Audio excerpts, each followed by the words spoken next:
Ciao ragazzi, ci troviamo alla Rocca di Solferino, dove è una zona che fa parte del quadrilatero dove si sono svolte le guerre d'indipendenza, e qui in particolare si è svolta la seconda guerra d'indipendenza nel 1859, si è combattuta la battaglia di Solferino 24 giugno. il 24 giugno.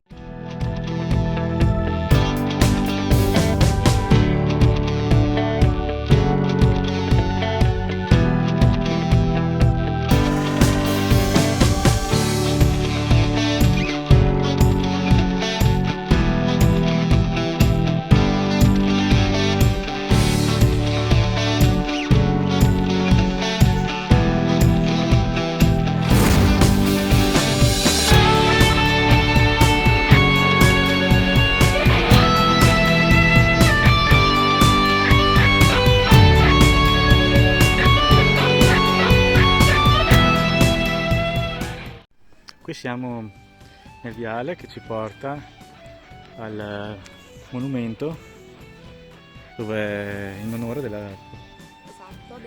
Croce Rossa. Perché un'altra cosa importante di Solferino è che durante questa battaglia un imprenditore svizzero che si chiamava Henry Dunant, per far visita a Napoleone III per degli affari, rimase talmente impressionato dalla visione di queste cruentissime battaglie, e vide tantissimi soldati feriti e agonizzanti che non potevano ricevere delle cure adeguate, e quindi intanto si adoperò in quel momento per cercare di trovare medici, chirurghi che potessero intervenire, e 3 anni dopo fondò quella che adesso è chiamata la Croce Rossa.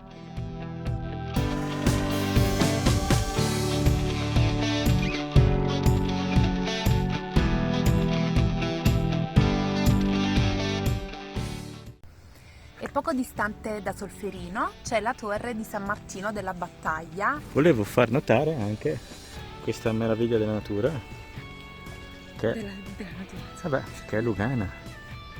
E qui intorno ci sono tutti i vigneti di Lugana, del buon Lugana, che per chi non ha assaggiato consigliamo.